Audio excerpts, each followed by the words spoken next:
Welcome, Counter-Strike fans, to my second episode of my HLTV fantasy.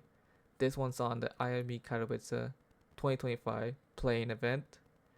Before we get started, make sure to like and subscribe for this series. I really appreciate everyone that liked. We got one more subscriber last video, so hopefully we are able to grow this channel, grow this community, because I know there's some people out there that really like fantasy, that really like Counter-Strike, and that like to put both of those worlds together. But before we get started with the IEM Katowice event, let's take a look at our previous event, which was the Blast Bounty Season 1 Finals. And we can see our team and where we finished. We finished in the top 51. Unfortunately, we just missed the cutoff for the top 50, which would have given us 6 points instead of 4 for the Spring Season 5, 2025 standings. You can see that my lineup looks a little bit different to what I had in the video. I did comment down below that I changed it from Chopper, Magic, Snaffney, Robs, Flamesy to Chopper, Sontic, Snaffney, Cywood, Messi. This was because of what happened in the draft. So, unfortunately, Payne did decide to choose Navi, and Eternal Fire got to play Vitality. And I did mention this in the video that Eternal Fire were my dark horse, and that if Eternal Fire were to face Vitality, I think they had a pretty good chance of beating them. And that's what happened. Eternal Fire then upset G2. It wasn't really an upset. Eternal Fire really came in as a better team than G2, and then got to the finals where they got destroyed by Spirit and Donked. I decided to go with Cywood Messi when the draft happened because I believe that Cywood could match Donk's pop off and even an upside. So Cywood was the only other player in this tournament that could do that. Unfortunately, Vitality, being Vitality, got eliminated in the first round of a playoff by a underdog. We could see that at least Sontex and Chopper did well enough, especially because it got carried by Donk basically. But I mean, if we look at the event overview, it was basically Spirit or G2. If you had Spirit and G2, you basically did really good in this tournament. And I think this is something to note, that if one of the teams has a lopsided matchup, especially as big as it was when G2 had to face a Bed Boom with 2 stand-ins, maybe you should have one of those players, because in that one game, basically all the G2 or most of the G2 players except Snacks basically returned their value, because Bed Boom didn't even try. They got destroyed by G2. They just went in there and just as if they just needed to perform. So yeah, G2 basically popped off. They didn't have to face Spirit because then they lost against Eternal Fire. And because Eternal Fire is not really a team that's gonna stomp teams, they didn't really lose that many points losing against Eternal Fire. And yeah, they basically were one of the better performing, best value for money players. And I think also another thing to know is that if you're facing Spirit, especially in the form that they're in, especially in the ability of Donk just to take over a match, can cause team to, get absolutely stomped by them. So facing Spirit is kind of like a death wish for your fantasy players. And you can see that because only Xantares is the only Eternal Fire that was actually worth the price. I mean, they did have tough matches against Vitality, G2, but only Xantares was the only one, and he got to the finals. And he was the most expensive, and he was the most likely person to, pop off, and he was the only one basically carrying them through the event. So yeah, take into account that as well. Any lopsided matchups or facing Spirit maybe helps you think a little bit more about your teams. But before we get started with the playing event. Let's take a look at the bracket. So this is the bracket, and these are my predictions for how I think this playing will go. I will talk about teams that I would avoid, and then teams that I will target players from. So my first team that I would avoid is Complexity. Complexity have not looked good. Complexity had to replace a top 20 player in the league, basically their hard carry, who basically got them as far as he could by himself, especially because they didn't even perform well in any of the tournaments from last year. And it had to replace also Floppy, who's kind of a tier 1.5. He's a mediocre tier 1 player, a good tier 2 player. For two tier 2 North American players who honestly they're North American, so they're more like tier 2.5. Complexity just don't have that firepower anymore. They weren't good last season with the Leech. They're definitely not gonna be good now without a Leech. So avoid Complexity and then target them with if the team that you want to build your team around, your fantasy team around, plays Complexity, target them. Saw, I would avoid as well. You know, using E-Jerks, losing Arsdos, they haven't looked the same ever since. You know, the IEM Cologne had both of them in there. Now that they're gone, Xantares has to, be able to rebuild this lineup, and I think they still need a couple more tournaments for us to see that IEM Cologne, or hopefully to see the IEM Cologne. But yeah, I would just avoid. And then finally, Imperial Female. I would avoid Imperial Female. I think that you'll just get absolutely destroyed. I don't think they take a map in any of the matches. I think any team, even Complexity, could beat Imperial Female 2-0 easily. I hope that I'm wrong, and I hope that we see Imperial Female taking a map or even winning a match. But I just don't see it, and definitely I would target Imperial Female. Avoid them for your fantasy teams, but if your players are playing against Imperial Female, it's a big plus.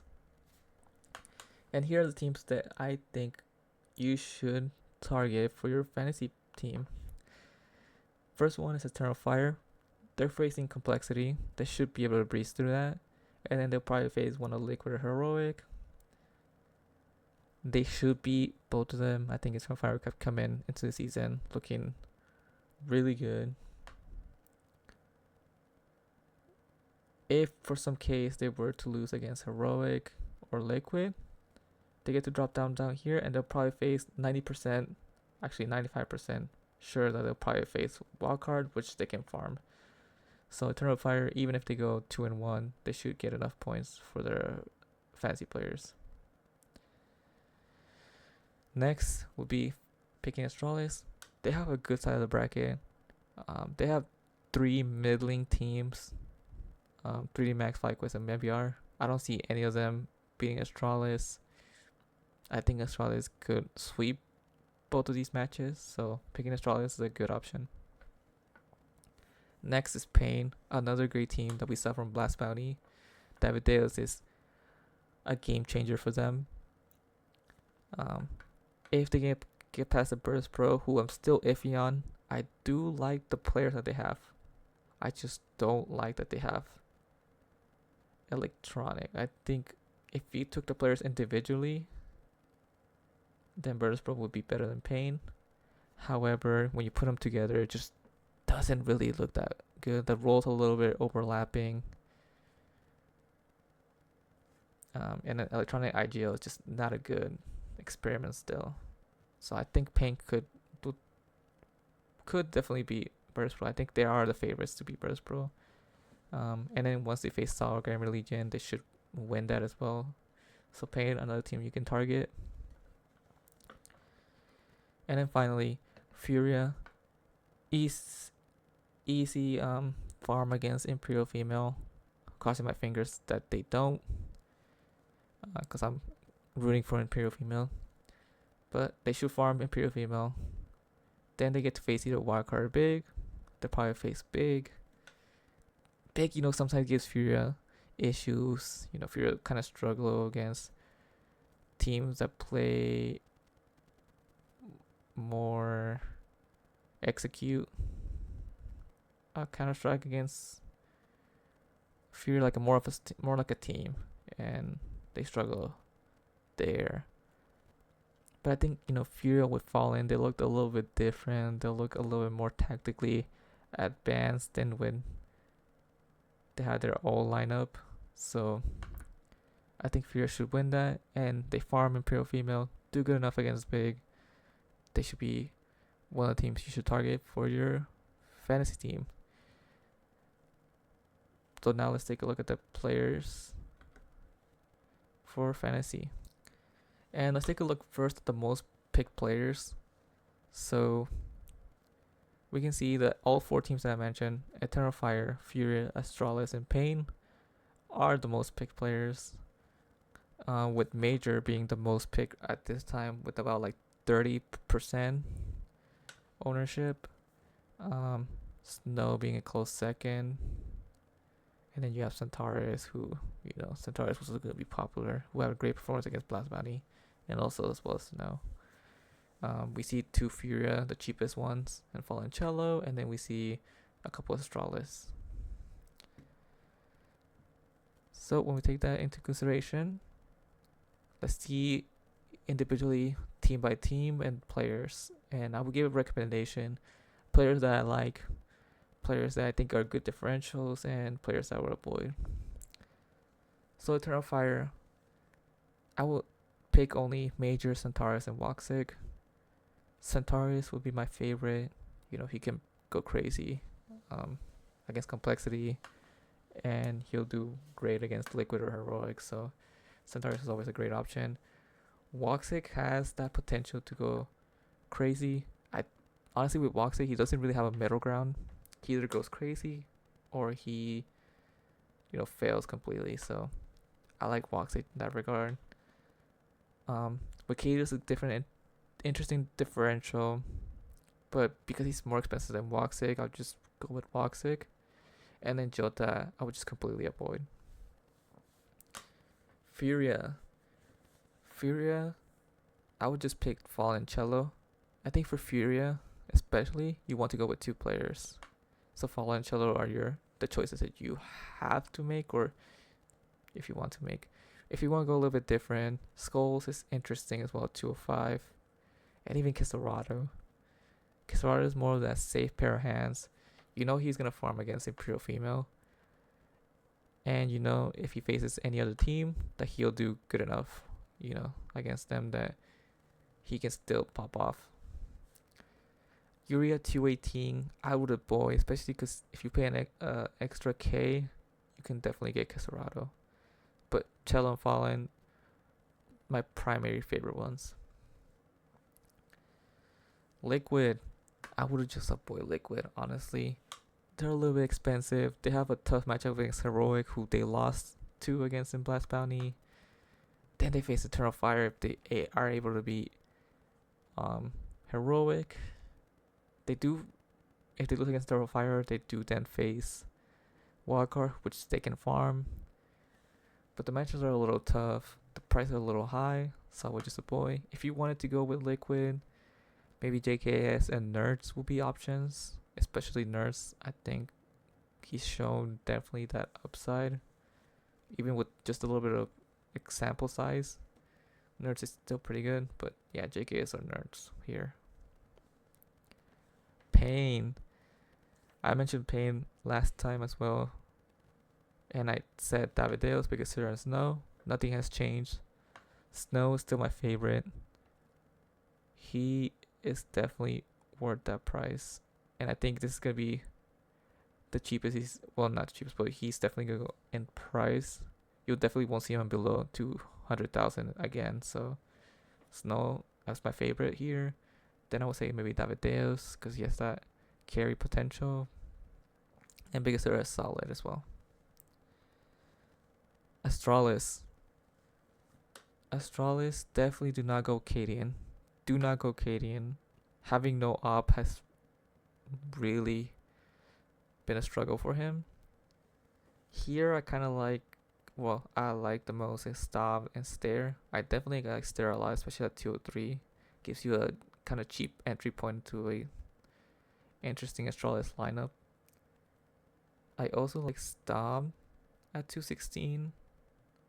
I think he enjoys these types of events where he can farm some of the lower opposition.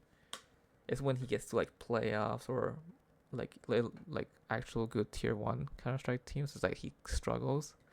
And Device is solid at 224. But if I would go here, Stare and Stomp, and I would avoid Javi, but he's a different interesting differential, especially because he's 5k less than Stomp. So if you can't really make the money work, Javi's okay. In my VR, I would avoid, but if you wanted to go here, maybe Insani. He's usually very consistent. He can pop off. Interesting price at 217. Drop and safe, maybe, but maybe avoid. Virtus Pro, Electronic, I would avoid. He's still trying to figure out his IGL duties.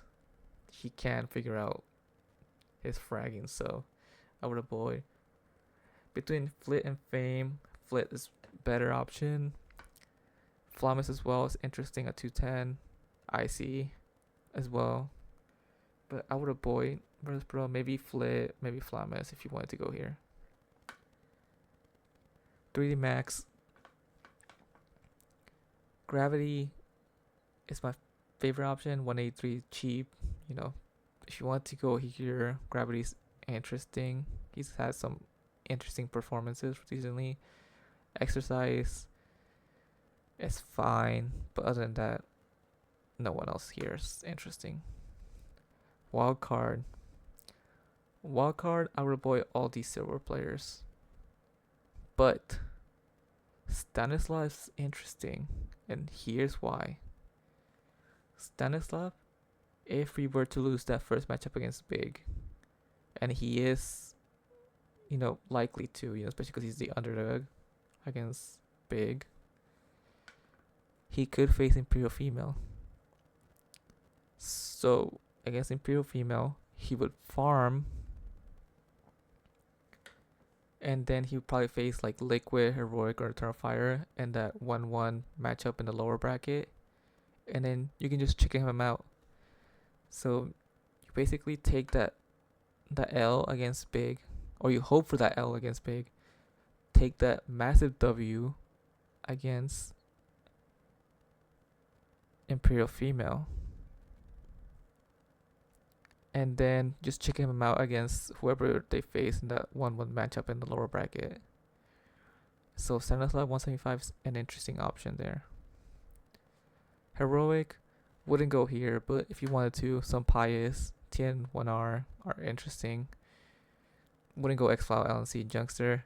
2 of these will definitely be replaced after the major, though.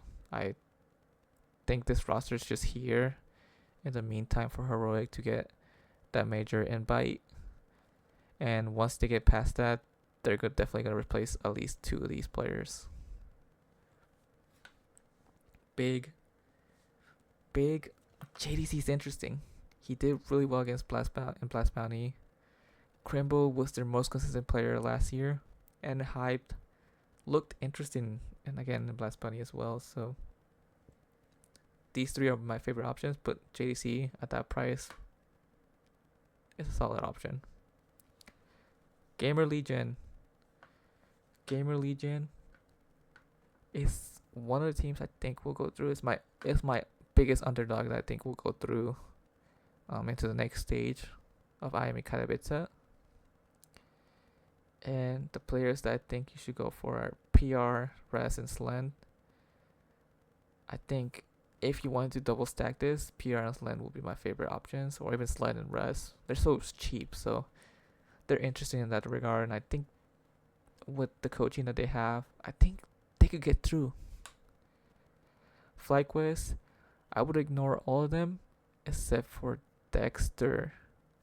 Dexter looks interesting.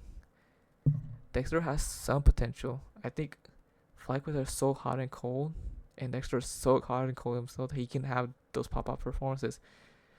And he's kind of had like this fragging ability in this team. He's taken a little bit more of a step forward in that regard, especially because he's the only one out of these, the only one of this team that has been in tier 1 for a long period of time, with Dexter being in mouse. So Dexter 177 is kind of cheap.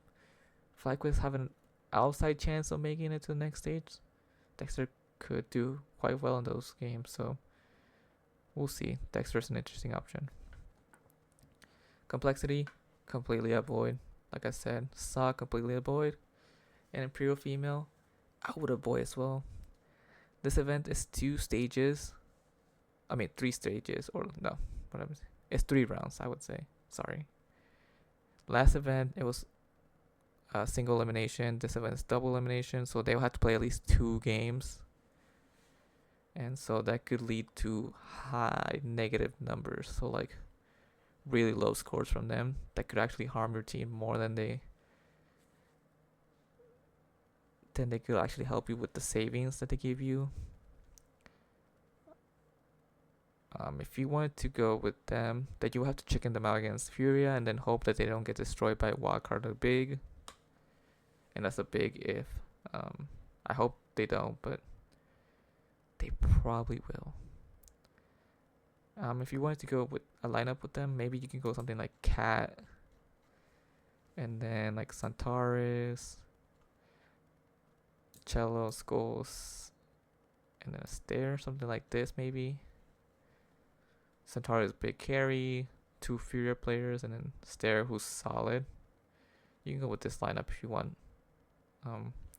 But wouldn't go with any Imperial female players in general.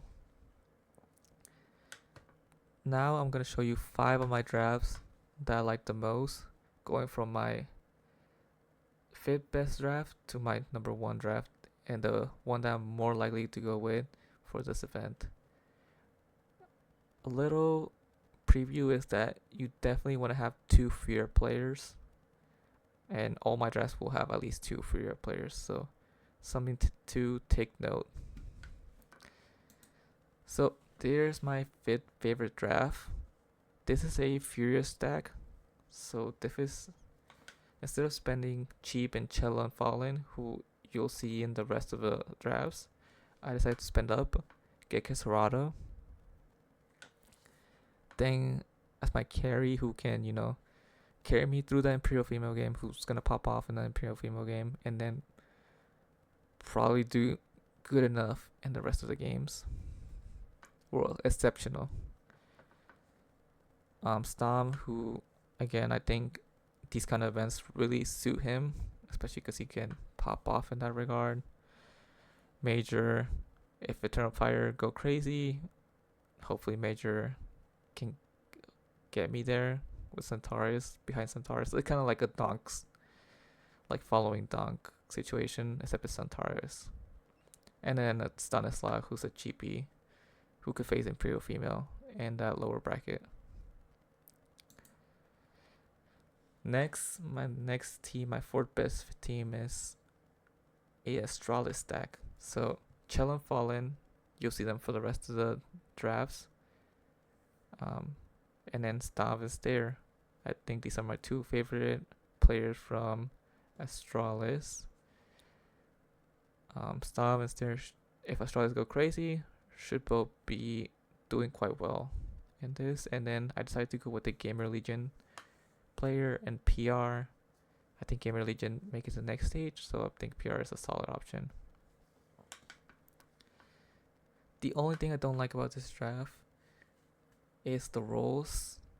The roles aren't good, and also I think PR is I'm still iffy on PR, and I'm still iffy on Astralis. I do think Astralis go 2-0 easily, but I think the matchups aren't as good as like some of the other teams.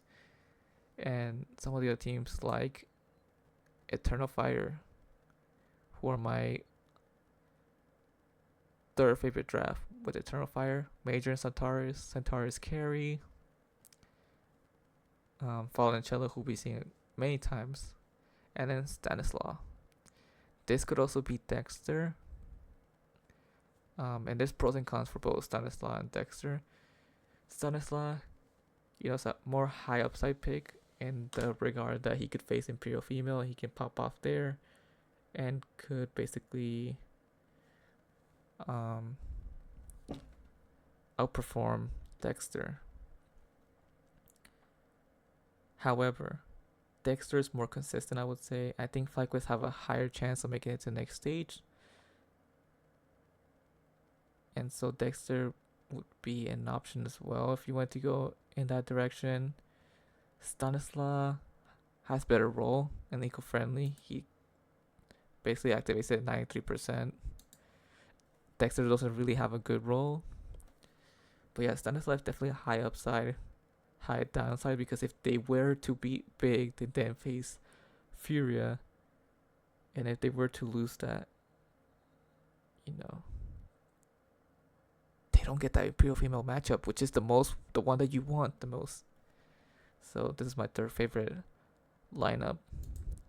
My second favorite lineup has an Astralis Eternal Fire combo, Stav and Woxic. Like I mentioned, Woxic can pop off. I think this is the tournament that he's gonna pop off in. He can definitely, I wouldn't say match Xantares, but he can definitely be up there with him in the scoreboard. And yeah, this is if you didn't want to go either Eternal Fire or Astralis, you can get the best of both worlds. But my favorite lineup, and the lineup that I would probably 70% of the time go with if I don't tinker, will be this lineup right here, which has Major, Woxic, Snow, Fallen, and Cello. Amazing rolls for all of them, amazing activation, and yes, the most well-rounded lineup. I don't see any of them going negative. I see all of them actually having the ability to go crazy and pop off. So this is my favorite lineup for this event. So yeah, make sure to like and subscribe if you enjoy the content. Let me know down below what you think. Let me know your draft. Let me know what you think of my drafts. Let me know what you think of my predictions. And yeah, just let me know overall how you feel about this event. It's going to be an interesting one. But other than that, good luck, fantasy players.